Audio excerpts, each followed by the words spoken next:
خیرکم خیرکم لأہلہ، تم میں سب سے اچھا وہ ہے جو اپنے گھر والوں کے لیے اچھا ہے. یہ ایک ایسی زبردست حدیث ہے کہ جس میں ہمیں اپنے آپ کو پرکھنے کا موقع دے دیا گیا ہے. اگرچہ یہ براہ راست خطاب تو مردوں سے ہے کہ وہ مرد سب سے اچھا مرد ہے جو اپنے گھر والوں کے لیے سب سے اچھا ہے. اور آپ صلی اللہ علیہ وسلم نے اپنی مثال دیتے ہوئے فرمایا وَأَنَا خَيْرُكُمْ لِأَهْلِي، اور میں تمہارے میں سے سب سے اچھا ہوں اپنے گھر والوں کو. انا خیرکم لأہلی، اور تم سب کی نسبت میں اپنے گھر والوں کے لیے سب سے اچھا ہوں.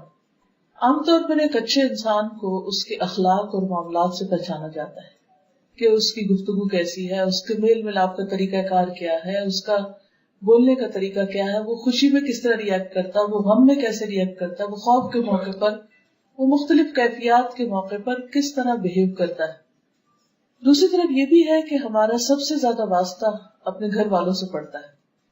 ہم دن رات ان کے سامنے ہوتے ہیں، ہم پریٹینڈ نہیں کر سکتے، ہم ان کے سامنے کچھ اور نہیں بن کے دکھا سکتے، ہم وہی ہوتے ہیں جو ہوتے ہیں. اور چونکہ ایک لمبا عرصہ ان کے ساتھ گزرتا ہے تو وہ ہماری اچھائیوں برائیوں دونوں سے واقف ہو جاتے ہیں، ہماری کمزوریوں سے بھی اور ہمارے اسٹرینتھس جو ہیں ان سے بھی واقف ہو جاتے ہیں. اس لیے اچھائی کا یہ معیار اچھا خاصا کڑا معیار ہے، اور اس پر پورا اترنا ایک مشکل کام ہے. تو شوہر بیوی کے درمیان کے تعلقات، تو اس میں کتنا مشکل ہو جاتا ہے کہ اگر کوئی بات بری لگ گئی یا کسی بات پر ناراضگی ہو گئی تو پھر ہم دوبارہ جلدی سے اچھے ہو کر مسکراہٹ کا ہی صدقہ کر دیں. حالانکہ اگر اسی سے شروع کر لیں تو بہت سے معاملات آسان بھی ہو سکتے ہیں. اب یہ ہے کہ گھر والوں کے ساتھ اچھے معاملے یا ان کے حقوق کا خیال رکھنے کو سب سے بہترین اس لیے بھی بتایا گیا کہ ان کا حق ادا کرنا ہم پر فرض ہے. یعنی مرد پر فرض ہے کہ وہ اپنی بیوی کے نان نفقے کا خیال رکھے یا اس کو ایک پروٹیکشن فراہم کرے یا ایسا ماحول دے کہ جس میں وہ باعزت پرسکون زندگی بسر کر سکے. یہ شوہر کی ذمہ داریوں میں سے ہے. اس لیے جب وہ اپنی یہ ذمہ داری پوری کرتا ہے تو اس کے لیے اجر بھی بڑا ہے. ابن عباس کہتے ہیں کہ نبی صلی اللہ علیہ وسلم نے فرمایا تم میں سب سے بہتر وہ ہے جو اپنی بیویوں کے لیے اچھا ہے. ایک نہیں ایک سے زائد روایات ہیں کہ جس سے پتہ چلتا ہے کہ اچھائی کا معیار گھر والوں کے ساتھ اچھا ہونا ہے. اچھا ہونے کے لیے کیا کیا کرنا پڑتا ہے؟ اس میں سب سے پہلی چیز یہ ہے کہ شوہر اپنی بیوی سے محبت کرتا. محبت تو اللہ ہی دلوں میں ڈالتا ہے، لیکن کوشش بھی کرنی پڑتی ہے. اس کوشش میں پہلی چیز یہ ہوتی ہے کہ انسان دوسرے کی اچھائیوں پر غور کرے. اس کی برائیاں، اس کی کمزوریاں اگرچہ سامنے ہوں لیکن پھر بھی ان سے آنکھ بند کر لے اور جو دوسرے کی خوبیاں ہیں ان کو سامنے رکھے تو ایک دم دل بہتر ہو جائے گا. اور پھر اس معاملے میں ہم دیکھتے ہیں کہ نبی صلی اللہ علیہ وسلم کا اسوہ حسنہ کیا ہے. عمرو بن العاص کہتے ہیں کہ میں نے نبی صلی اللہ علیہ وسلم سے دریافت کیا کہ آپ کو سب سے زیادہ محبت کس سے؟ فرمایا عائشہ سے. سچ بولا آپ نے اور اس محبت کا اظہار بھی کیا. تو انہوں نے پھر پوچھا اچھا مردوں میں سے کس سے؟ تو آپ نے فرمایا اس کے والد سے. اس کے بعد انہوں نے مزید بھی پوچھا تو آخر میں وہ کہتے ہیں کہ اس سے اچھا تھا میں یہ سوال نہ ہی کرتا، کیونکہ آپ صلی اللہ علیہ وسلم نے تو اس معاملے میں بالکل جو درست بات تھی، جو اپنی درست فیلنگ تھی وہ بتائی. اچھا بعض اوقات ہم سب یہی کرتے ہیں کہ اگر کسی سے محبت ہو بھی تو ہم اس کو ظاہر نہیں کرتے یا اس کو بتاتے نہیں یا اس تک کنوے نہیں کرتے، جس کے نتیجے میں دوسرا شخص ساری زندگی بعض اوقات غلط فہمی کا شکار رہتا ہے. کچھ لوگوں پر یہ بہت بھاری ہوتا ہے کہ وہ اپنی زبان سے یا قلم سے یہ کہہ دیں کہ میں آپ سے محبت کرتا ہوں، حالانکہ اس میں کیا جاتا ہے، لیکن شاید اس وجہ سے بھی نہیں کہہ پاتے کہ ہوتی نہیں یا وہ آتی جاتی ہے. لیکن اس میں انسان کو ایکسپریسو ہونا بہت ضروری ہے، اور اپنے ایسے جذبات کا اظہار اگر انسان پبلکلی بھی کر دے تو کوئی حرج نہیں ہوتا، کیونکہ نبی صلی اللہ علیہ وسلم نے سب کے سامنے یہ بات فرمائی. حضرت عائشہ فرماتی ہے کہ میں حیض کی حالت میں پانی پیتی اور برتن نبی صلی اللہ علیہ وسلم کو دے دیتی، یعنی گلاس جس میں بھی پانی پیتی. آپ اسی جگہ سے منہ رکھ کر پانی پیتے جہاں سے میں نے منہ رکھ کر پانی پیا ہوتا تھا. یہ بھی محبت کے اظہار کا ایک طریقہ ہے. میں ہڈی سے گوشت کھا کر نبی صلی اللہ علیہ وسلم کو دے دیتی، گوشت میں کھا لیتی، ہڈی آپ کو دے دیتی. آپ اسی جگہ سے کھاتے جہاں سے میں نے کھایا ہوتا تھا. یہ محبت کے چھوٹے چھوٹے انداز ہیں، جسچرز ہیں کہ جس سے باہم ایک بانڈنگ سمجھ میں آتی ہے، نظر آتی. پھر محبت میں یہ نہیں کہ کبھی کبھار انسان چند ڈائلاگز بول دے، بلکہ دوسرے کو کیئر کنسرن کے علاوہ ٹائم بھی دے. وقت دینا ایک بہت اہم چیز ہے. کتنے بھی مصروف ہو، کیا ہم میں سے کوئی یہ کہہ سکتا ہے کہ میری مصروفیت تو نبی صلی اللہ علیہ وسلم سے بھی زیادہ ہے؟ نعوذ باللہ، کوئی بھی نہیں. لیکن اس کے باوجود آپ دیکھیے کہ آپ صلی اللہ علیہ وسلم اپنے گھر میں وقت دیا کرتے تھے، اور آپ کی ایک سے زائد ازواج تھی، اور آپ روزانہ ہر ایک کو وزٹ کرتے تھے. تھوڑی دیر کے لیے سوچئے، اگر آپ کو دن میں 9 لوگوں کے پاس جانا پڑے تو کیا حال ہو؟ جا کے ان سے صرف اتنا ہی پوچھے کہ بھی کیا حال ہے، کیسی ہیں. امپاسبل. ایک عام انسان تو اپنے ایک گھر کا خیال نہیں کر سکتا، کیونکہ ازواج کے چیمبرز الگ الگ تھے. پھر اسی طرح یہ ہے کہ خوشی کے موقع پر، تفریح کے موقع پر بھی خیال رکھتے. حضرت عائشہ کہتی ہے کہ ایک مرتبہ عید کے دن رسول اللہ صلی اللہ علیہ وسلم کے سامنے کچھ حبشی کرتب دکھا رہے تھے، کھیل کھیل رہے تھے. میں نبی صلی اللہ علیہ وسلم کے کندھے پر سر رکھ کر انہیں جھانک کر دیکھنے لگی. ابھی ایک پبلک کی جگہ، تو نبی صلی اللہ علیہ وسلم نے اپنے کندھے میرے لیے جھکا دیے کہ اور آسانی ہو جائے. میں آپ کے کندھوں پر سے انہیں دیکھتی رہی، اور جب دل بھر گیا تو واپس آ گئی. تو آپ نے مجبور نہیں کیا کہ نہیں تم ادھر ہی کھڑی رہو. آزادی بھی دی، اور جب وہ پاس کھڑے ہو کر دیکھنا چاہتی تھی تو اتنی دیر فیسلٹی بھی دی، آسانی بھی فراہم کی. کتنے مواقع ایسے ہوتے ہیں کہ ہم لوگ ایز اے فیملی گھروں سے باہر جاتے ہیں. وہ اصل ٹیسٹ کا وقت ہوتا ہے. جب آپ کسی پکنک پہ ہوں یا کسی ایسی جگہ پر ہوں تو اس موقع پر عموماً مشکل ہو جاتی، کیونکہ ہر ایک تھک جاتا ہے، یا کوئی پھر اپنی مرضی سے بیٹھنا اٹھنا چاہتا ہے، کھانا چاہتا ہے، نہیں کھانا چاہتا. بعض اوقات ہم دوسرے کو بہت مجبور کر دیتے کہ نہیں جو ہم چاہ رہے ہیں ویسا تم کرو، اس کی زندگی کو کنٹرول کرنے لگتے ہیں. تو اس سے دوسروں کے لیے بڑی مشکل ہو جاتی. محبت کا یہ مطلب نہیں ہوتا کہ کسی کو انسان پوزیس کر لے. یہ کانسیپٹ بہت غلط ہے کہ اس کی آزادی چھین لے. ہم کیا چاہتے ہیں محبت میں کہ بس جس شخص سے ہم نے محبت کر لی وہ ہمارا غلام بن جائے، وہ کھائے بھی ہماری مرضی سے، پیے بھی ہماری مرضی سے، اٹھے بھی بیٹھے بھی. تو اس میں مردوں کو عورتوں کی ذات یا ان کی مزاج یا ان کے خیالات یا ان کی دلچسپیوں کا لحاظ رکھنا چاہیے، جس طرح یہاں ہم دیکھتے ہیں کہ نبی صلی اللہ علیہ وسلم کہتے ہیں. پھر اسی طرح حضرت عائشہ کہتی ہے کہ میں گڑیوں کے ساتھ کھیلتی تھی، میری سہیلیاں بھی آ جاتی اور میرے ساتھ کھیل کود میں شریک ہو جاتی، اور جو ہی وہ رسول اللہ صلی اللہ علیہ وسلم کو آتے دیکھتی تو چھپ جاتی. آپ انہیں پھر میرے پاس بھیج دیتے کہ وہ میرے ساتھ کھیلنے لگتی. اور آپ دیکھیے کہ کس قدر خیال رکھا جا رہا ہے بیوی کے شوق کا، کیونکہ حضرت عائشہ کم عمر تھی، اگرچہ وہ میچور بھی تھی، بہت سمجھدار تھی، بہت ذہین تھی، بہت سی باتیں بہت بچپن میں سیکھ گئی تھی، لیکن اس کے باوجود ابھی وہ بچی ہی تھی.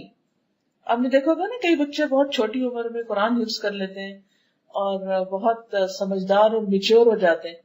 پھر اسی طرح نبی صلی اللہ علیہ وسلم اس حد تک خیال رکھتے تھے کہ کبھی کبھار دوڑ بھی لگاتے تھے حضرت عائشہ کے ساتھ. حضرت عائشہ کہتی ہے کہ وہ ایک سفر میں نبی صلی اللہ علیہ وسلم کے ساتھ تھی، میں نے آپ کے ساتھ پیدل دوڑ لگائی اور میں جیت گئی. پھر میرا جسم بھاری ہو گیا کچھ، میں نے آپ کے ساتھ پھر دوڑ لگائی، اس مرتبہ آپ جیت گئے. تو آپ نے فرمایا آج کی یہ جیت پچھلی ہار کا بدلہ ہے، یعنی میں نے بدلہ لے لیا تم سے، مذاق میں کہا. تو اب آپ دیکھیے کہ آج کے دور میں کوئی بھی مذہبی شخص یا دیندار شخص، اس سے یہ توقع نہیں کی جا سکتی کہ وہ اپنی بیوی کے ساتھ کہیں دوڑ لگائے یا کسی کھیل میں شریک ہو یا اس کو کھیل دکھائے. عموماً جب ہم دین کی طرف آتے ہیں تو ہم یہ سمجھتے ہیں کہ شاید دین صرف نماز روزے کا نام ہے اور یہ جو دنیا کے معاملات ہیں یہ شاید اس کا حصہ نہیں. حالانکہ اگر ان کو بھی حدود کے اندر رہ کے کیا جائے تو یہ بھی عبادت ہے، کیونکہ نبی صلی اللہ علیہ وسلم کی سنت کی پیروی میں ہوں گے نا. پھر اسی طرح یہ ہے کہ نبی صلی اللہ علیہ وسلم حضرت عائشہ کے آرام کا بہت خیال رکھتے تھے، کیونکہ عموماً جھگڑے فساد لڑائیاں چھوٹی چھوٹی باتوں پر ہوتے.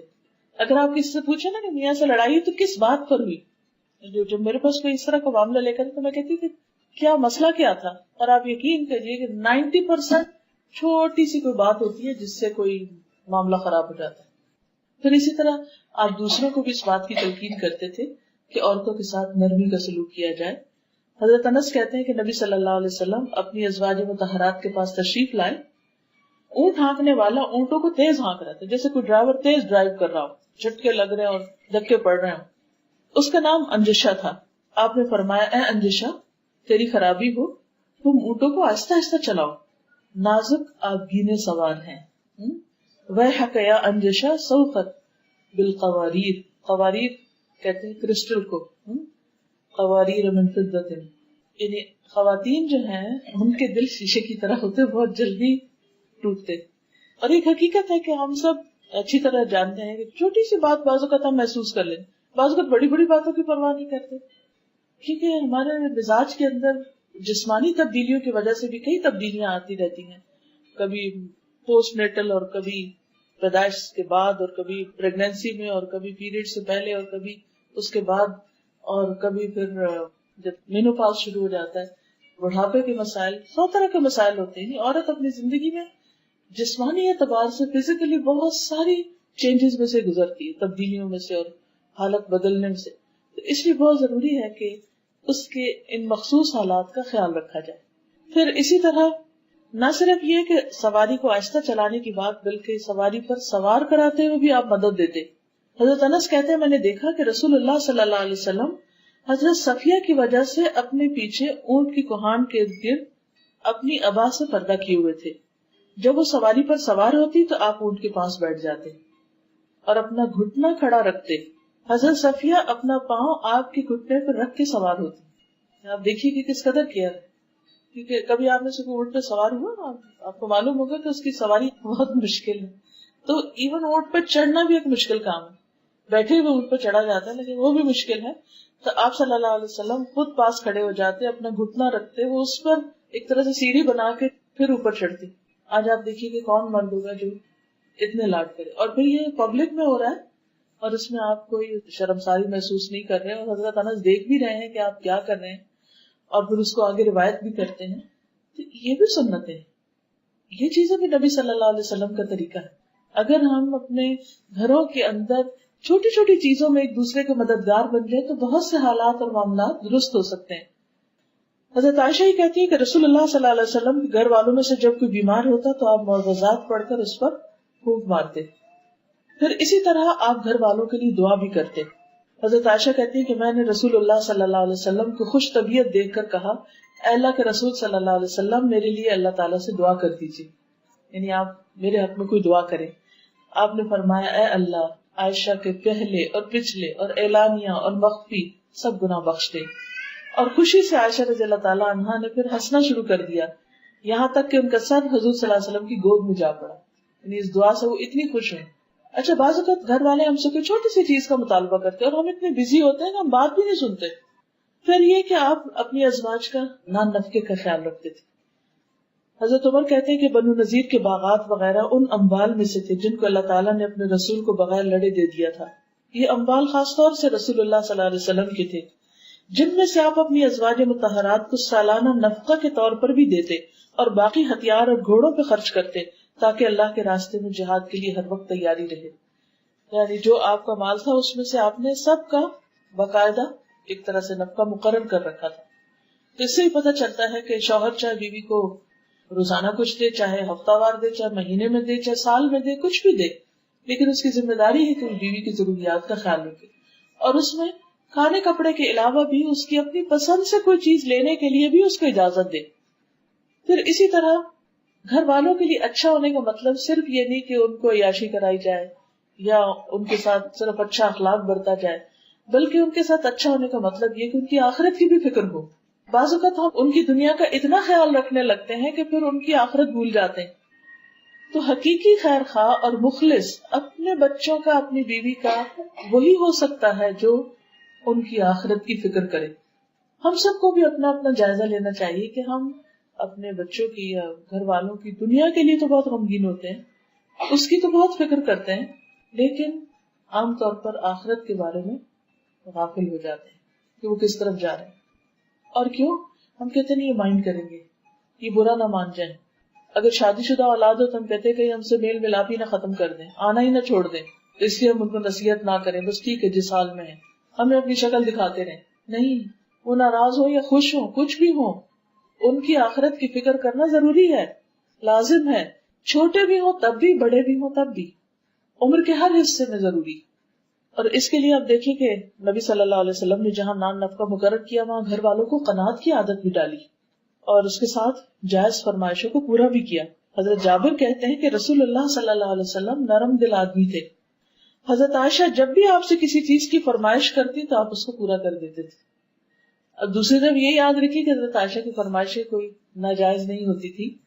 کسی بھی عورت کو اپنے شوہر کی وسعت سے بڑھ کے اس سے فرمائش نہیں کرنی چاہیے. حضرت انس کہتے ہیں کہ نبی صلی اللہ علیہ وسلم کے پاس کوئی چیز لائی جاتی تو آپ فرماتے فلاں عورت کو دے آؤ، جو حضرت خدیجہ کی سہیلی تھی، فلاں عورت کو دے آؤ، وہ خدیجہ سے محبت کرتی تھی. سوچیے کہاں تک کیئر اور کنسرن ہے. حضرت عائشہ کی سہیلیوں کو تو کھیلنے کے لیے کہتے تھے کہ آپ آؤ اور کھیلو. حضرت خدیجہ جو فوت ہو چکی تھی ان کی سہیلیوں کو ہدیے وغیرہ بھجوایا کرتے تھے. پھر اسی طرح یہ ہے کہ حد الوسع گھر کا ماحول خوشگوار رکھنے کی کوشش کرتے تھے. پھر گھر کے کام کاج میں تعاون کرتے تھے. گھر والوں کے لیے انسان یا کسی کے لیے بھی بہتر اسی وقت ہو سکتا ہے جب وہ اس کے کاموں میں مددگار ہو. نبی صلی اللہ علیہ وسلم حالانکہ مردوں کے اوپر فرض تو نہیں ہے کہ گھر کے کام کریں، لیکن وہ گھر آ کر آرام سے بیٹھ نہیں جاتے تھے اور صرف آرڈر نہیں کرتے رہتے تھے اچھا چائے لے آؤ، پانی لے آؤ، فلاں لے آؤ. بیوی کو خادمہ کی طرح نہیں ٹریٹ کرتے تھے. اسود کہتے ہیں کہ میں نے حضرت عائشہ سے پوچھا نبی صلی اللہ علیہ وسلم اپنے گھر میں کیا کیا کرتے تھے. انہوں نے کہا آپ اپنے گھر کے کام کاج یعنی گھر والوں کی خدمت کیا کرتے تھے، اور جب نماز کا وقت ہوتا تو فوراً کام چھوڑ کر نماز کے لیے چلے جاتے تھے. حضرت عائشہ سے کسی نے پوچھا کہ رسول اللہ صلی اللہ علیہ وسلم گھر میں ہوتے تو کیا کرتے تھے. انہوں نے کہا کہ نبی صلی اللہ علیہ وسلم بھی انسانوں کی طرح انسان تھے. وہ اپنے کپڑوں کو صاف کرتے تھے، بکری کا دودھ دو لیتے اور اپنے کام خود کرتے تھے. ایک اور روایت میں آتا ہے آپ جوتا سلائی کر لیتے، قمیص کو خود پیبند لگاتے اور فرماتے جس نے میری سنت سے اعراض کیا وہ مجھ سے نہیں. یعنی اس چیز کو بھی انہوں نے اپنی سنت بتایا کہ اپنا کپڑا استری کر لیں یا اپنے کپڑے نہانے کے بعد فرش پر پھینکنے کی بجائے واشنگ باسکٹ میں ڈالیں. یہ چھوٹے چھوٹے کام عموماً آپ دیکھیے کہ یہ جو چھوٹی چھوٹی چیزیں ہوتی ہیں بعض اوقات بیویاں انہی سے بہت خوش ہو جاتی. مثلا شوہر نے صبح اٹھ کر اپنا کمبل خود طے کر دیا تو آپ دیکھیں گے کہ بیوی کے دل کا حال کیا ہوگا. وہ کہے گی نہیں چھوڑیے میں خود ہی کر لوں گی. لیکن اگر وہ نہ کرے اور چھوڑ کے اٹھ جائے تو پھر اس کو خیال آئے گا کہ اتنا بھی نہیں میری مدد ہو سکتی.